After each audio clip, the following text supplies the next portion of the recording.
Across the world, some camps are small and informal, others are large and structured. But every camp greets campers to their site, provides shelter, food service, leadership, and program. The ICF Camp Study Tour videos attempt to capture the common elements of all camps, as well as the differences that leadership, philosophy, geography, and culture bring to the world of camping.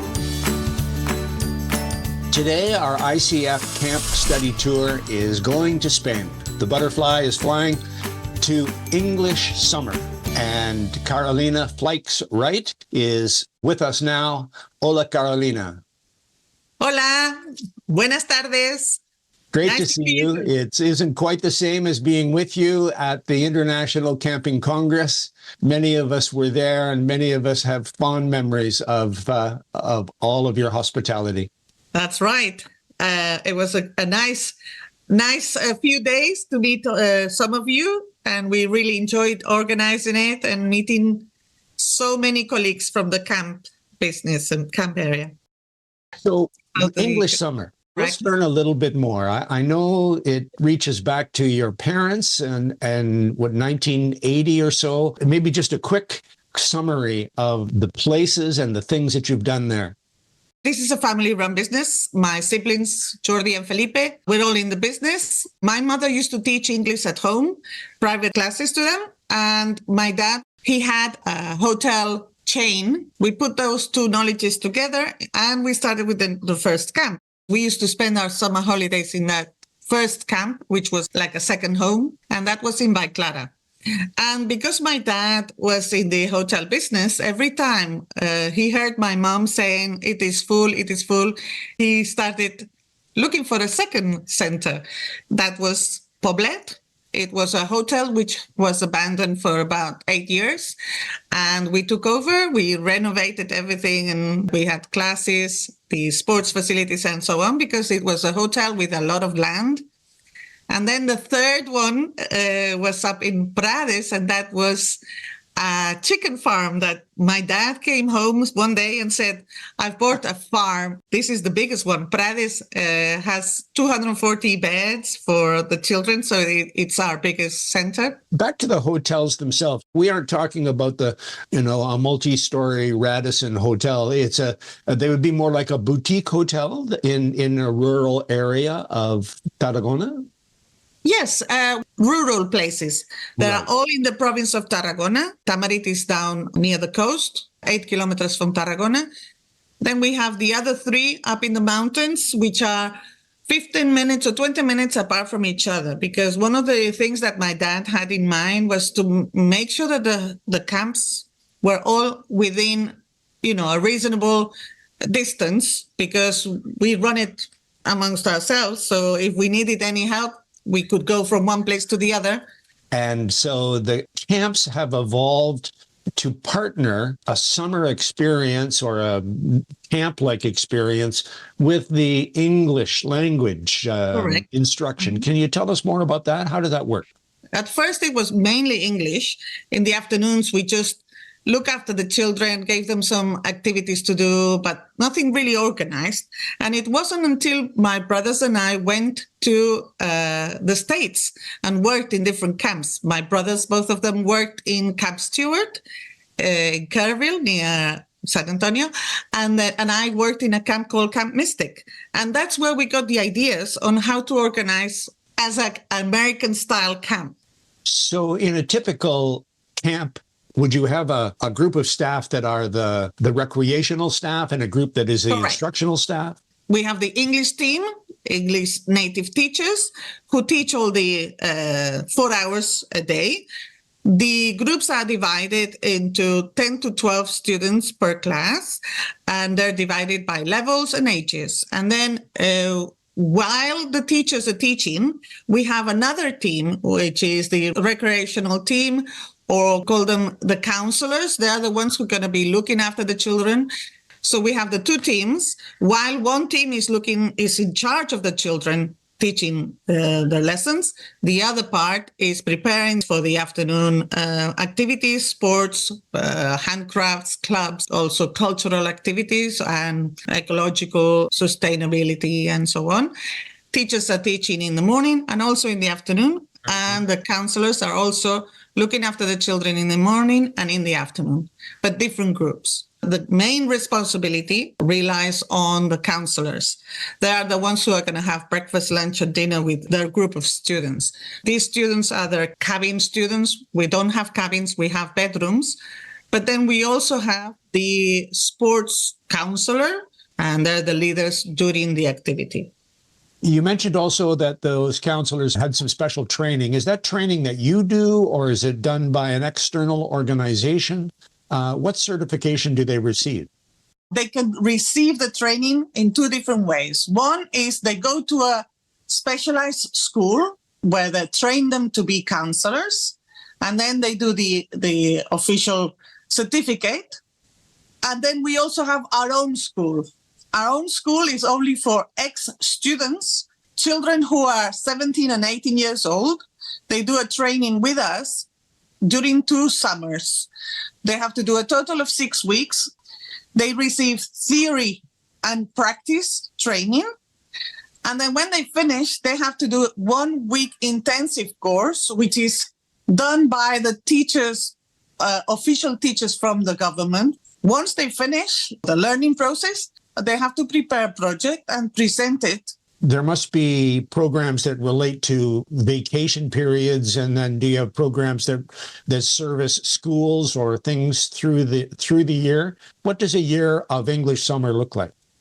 The name of the company comes after that. So it's English Summer, because at first it was only during the summer. To make sure that we make the most of the premises, we started organizing school camps. So this program runs from September, October, November, and then we have the following season, which is the spring season, and it's March, April, May, and June. So what do the school groups do? They come here for 1, 2, or 3 days, and they do activities which are related in some way to the curriculum that they are following at school. And then on top of that, we also have on the weekends, families who come and stay with us, or organizations like, I don't know, a music school who brings all the students and they do activities on the weekend. Or we even organize weddings and all sorts of events, team building events for companies. And then we have 2 or 3 months when we redo, if we have to paint maintain the premises. So you have 4 different sites. What do your staff teams look like, and the supervision and administration of those teams?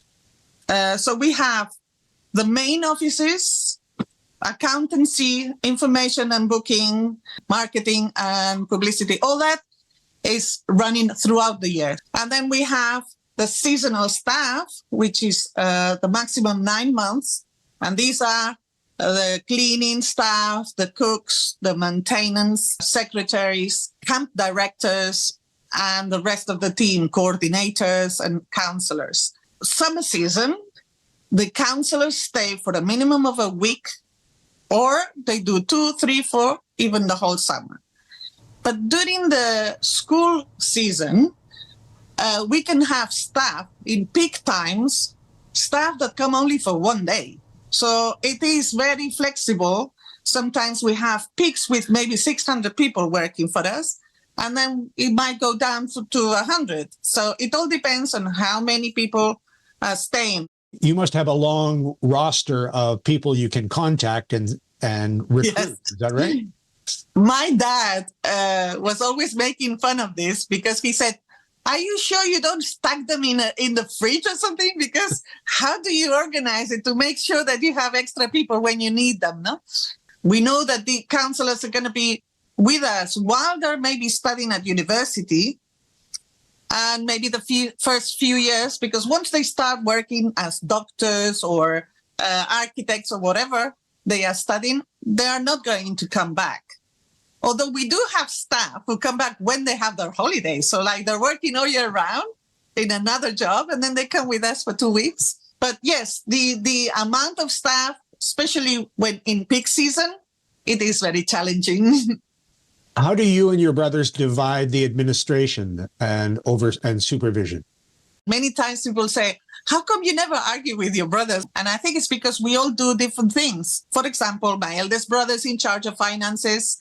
My eldest brother is Jordi. Then we have Felipe, who's in charge of all the selling side of the program and organization of the activities, all the staff. I'm in charge of the English side of the program and the teachers. We have meetings almost every day, but we do have a lot of staff, and they're very well trained in order to get things done properly. The other thing that impressed me was your readiness to embrace technology in order to still have the human connection, but the technical connection as well. We have one application which is connected to our own database, and we do all the bookings through them. And we open like a little account for each student, and any expenses that they have. Say, for example, they've lost their toothbrush and we need to buy a new one. So all these expenses are now done through an app, and they have a bracelet. So we scan the bracelet and it automatically deduces from the deposit that they have.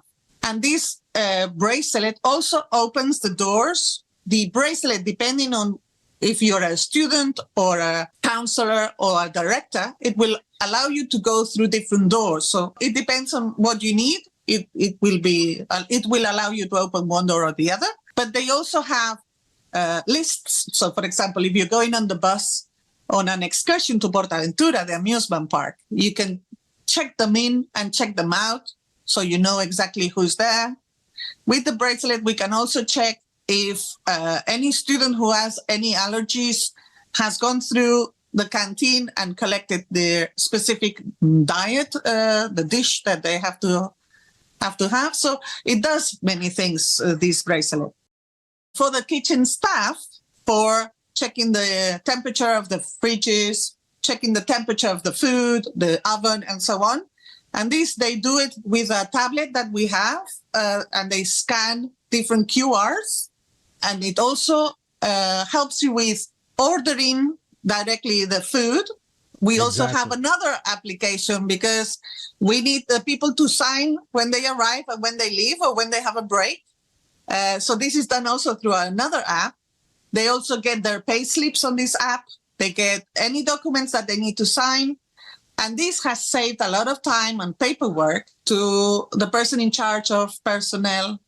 Tell us about your market. Are they coming from Tarragona? Are they coming from Barcelona? Are they coming from other countries?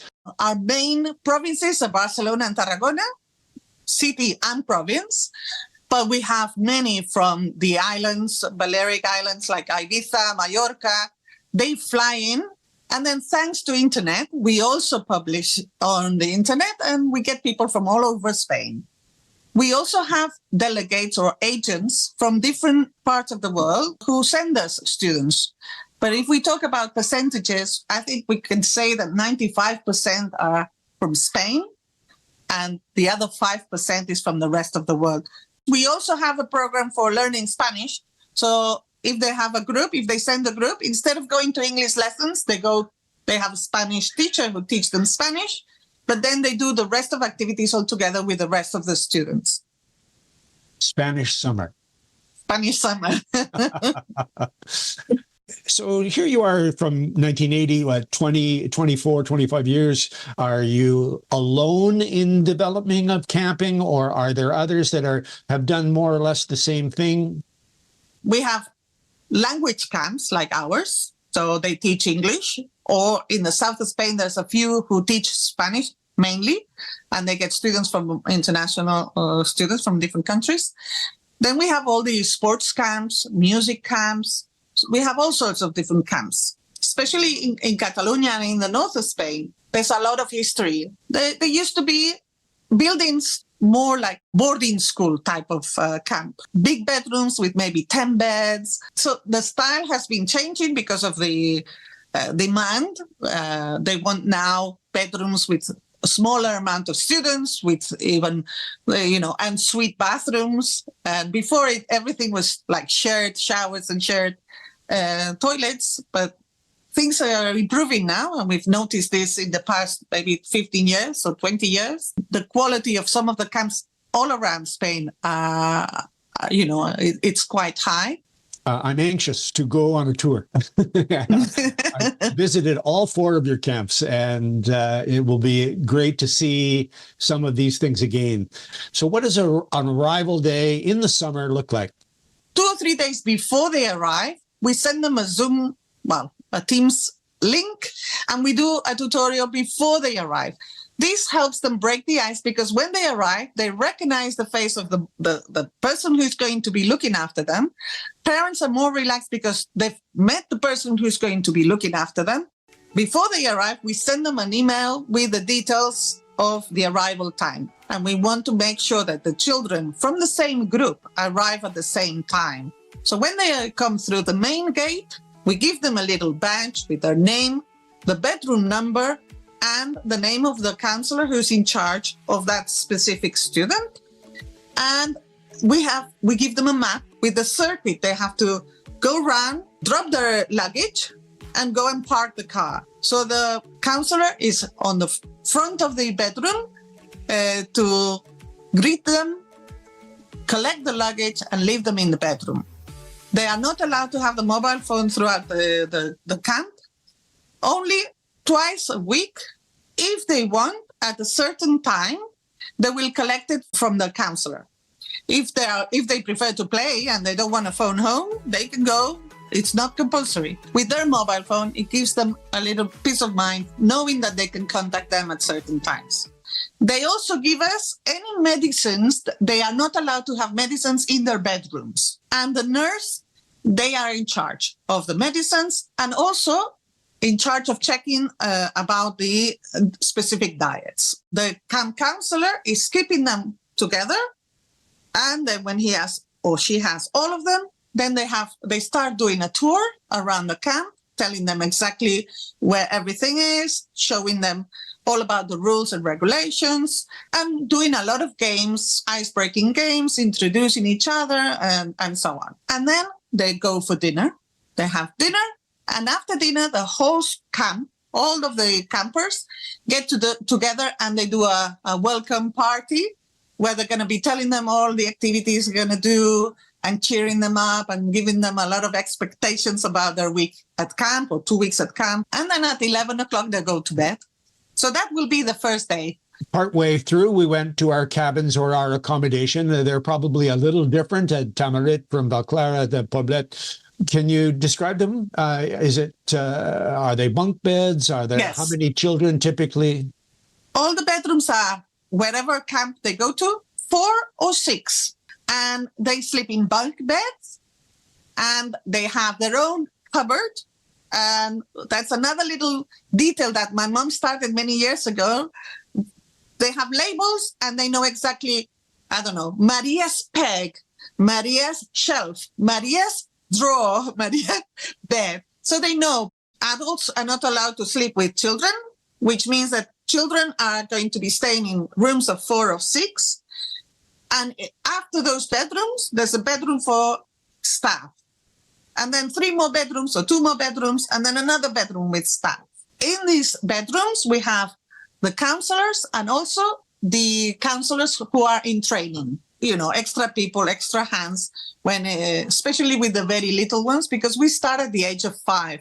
Let's go to the kitchen for some food. What are the times of meals in the day? They go for breakfast between 9 and 9:45. We organize it by sittings. So at the back of each door in the bedrooms, they know if it's first sitting, second sitting, or third sitting. All our services are in-house. We don't have catering, so we have our own cooks, and it's all self-service. So they collect the tray, they have the different options. So, for example, 2 starters, 2 main courses, and dessert. And we always have a salad, a buffet, but our favorite is paella, the Spanish paella. Everybody loves paella and macaroni. Each counselor eats breakfast, lunch, and dinner with his or her own group. And we do that because they are the ones who are their parents during the time that they're in the camp. And they're the ones who they need to know if they're eating properly, if they go to the toilet properly, all these questions, because these are the main questions the parents ask when they phone. They want to know about their safety and their health. But it's the Mediterranean diet. On a plate, they need to have half of it vegetables, a quarter of protein, and a quarter of carbohydrates. So this is all very well organized. Time for lunch is what time? Lunch is between 1:30 and 2:30, an hour. At 3, we start the following activities. And then dinner is between 8:30 and 9:30, because we start again the late activities always between 9:30 and 11. They go to bed at 11. Between breakfast and lunch, it's a half an hour break. We always offer fruit. And also between lunch and dinner, we have a little snack. Some days it's a sandwich, some days it's fruit or a little cookie. Health services. Is there a clinic at each camp, or do you keep a team of staff, or are you connected to the hospital? How does that work? The person in the infirm is in charge of giving the medicines to each camper. And also, if a camper falls and scratches their knee or whatever, they can do the first aid. We have a suitcase in each of the camps, which is connected to an online pediatrician. They can take the pulse, they can take temperature, and everything is connected to the pediatrician on this computer. And they are the ones who tell us, I think you should go to the hospital, maybe 15 minutes or 20 minutes from any of the camps. We have services, and also maybe 3/4 of an hour, the main hospital. If they're European, they have the European National Service, so they are covered with that. And if they are from outside of Europe, they have to bring their private insurance. You've mentioned some English lessons. You've mentioned some program activities. Some of your camps are at the beach or near the beach, and others are in the hills. So let's just run through a typical day and maybe some of the activities that children might do. So as we mentioned, they wake up between 8:30, go and have breakfast. When they finish breakfast, they go to their bedroom, they tidy up. The whole camp, it's all around the Olympic Games. The Olympic team has students of all different ages. So when you go to class, you have your friends from your class because of level and age. In the bedroom, you have your other group of friends. And then the team, you have another group of friends. This helps everyone getting to know everyone in the camp. Anything that goes on at camp gives them points for their Olympic team. So after breakfast, they go and tidy the bedroom. We have room inspection, and they are given points. These points are going to go to their teams.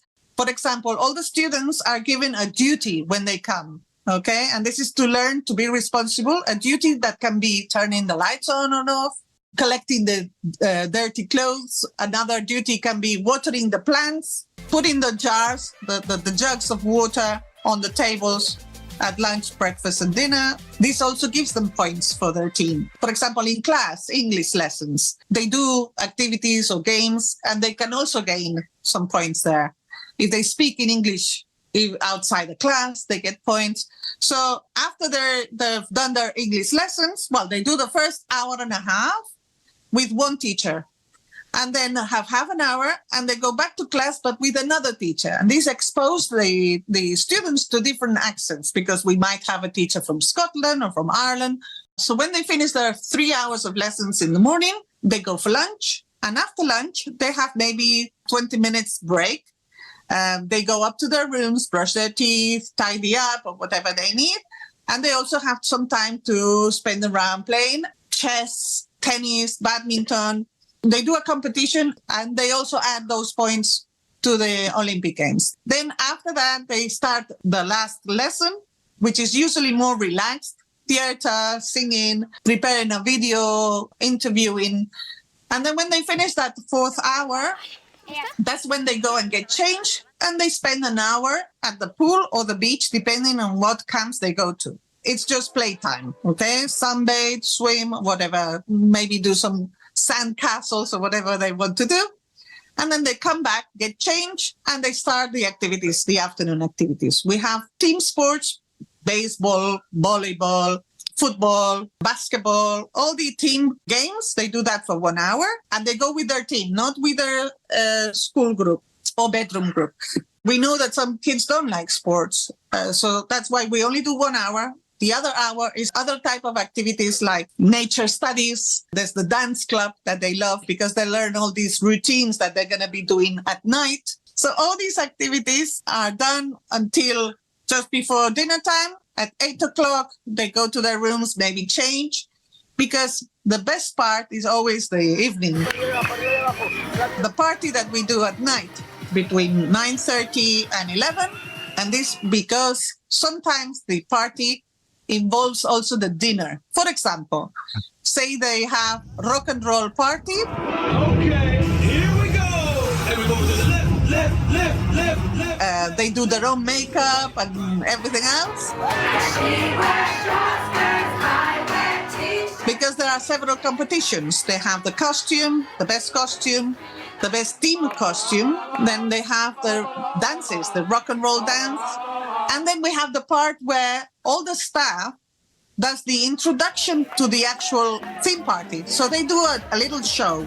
Then we have other parties, I don't know, the pirates, for example, and they have a treasure hunt or they have to run around find their treasure. So it's not all dancing or theater. And we have a specific song, Vamos a la cama, que hay que descansar, para que mañana podamos madrugar. This means let's go to bed because tomorrow we have to get up early. So everybody sings that and they go to bed. The younger ones might want to go to bed earlier. Say, for example, 5, 6, 7-year-old, they might be tired, they want to go earlier. The counselor will take them. They really fall asleep in 2 seconds. We don't have to invigilate that much. No, I think I would be asleep as well. It sounds like a great and busy day. As you look ahead for the next 10 years or so in Spain and in the life of English Summer, what are some of the main challenges that you see ahead?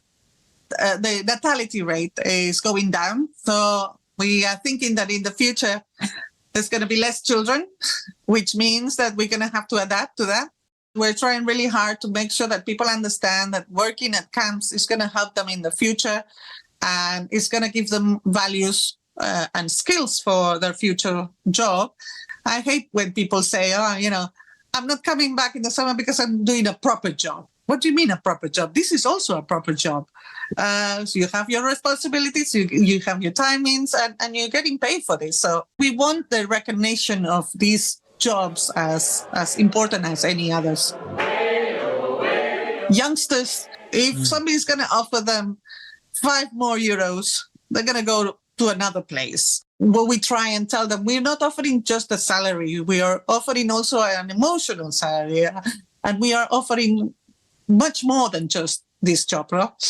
It's also very challenging, all the requirements from the government. So much bureaucracy in everything that I know that, for example, if somebody wants to start from zero, it's so complicated to get everything done.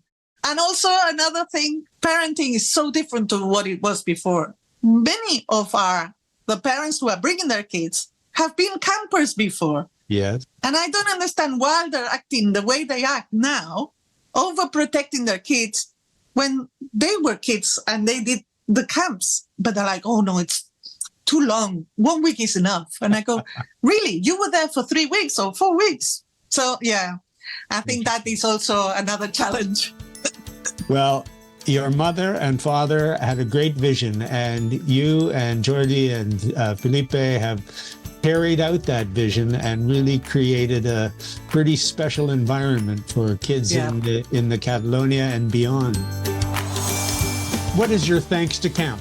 I can say that thanks to camp, I've been able to be with my family every summer, to be able to see your own kids as campers first, and then working at the camp and continuing with our legacy. I think this is, for me, well, it's one of those things I have to thank camp. I haven't even asked you about Castel.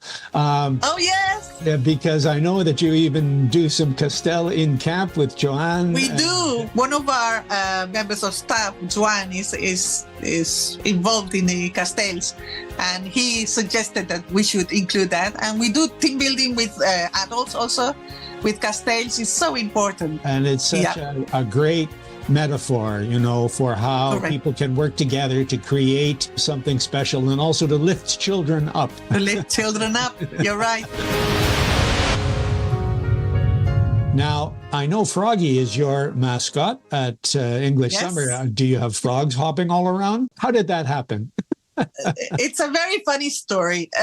When we first started, we had our initial F for Fleix, our surname, on the T-shirt. There was an F. Then later on, we changed the F. We started thinking we need to have something more, adapted to children. So my eldest brother, who's really good at drawing, he drew a little boy holding a book, which was the English lessons, and a football. And that evolved. So we started saying we need a mascot. We need an animal or something that identifies us. And my mother just went in the room and she said, when I think about England, she says, I remember when I was a child, the rainy days, we would put our Wellingtons on and go out and start jumping on the puddles. And there were a lot of frogs. And we said, okay, we've got it. We're going to have a frog. So we had one of our members of staff who was very good at drawing. He drew the mascot. And since then, we've changed it and given like a 3-dimension, and we now even have a costume. Yeah. We have Froggy running around and saying hello to the kids. Just adding to the fun and adding to the joy. Yeah. Everybody, you don't need to even write the name of the company. Everybody who sees the frog, they know it's English Summer. I hope that it's not my last tour, my last visit. I would like to come back and to continue to watch English Summer grow and develop and lead so many kids into so many great experiences. Yeah. The doors are open anytime. Gracias. Gracias.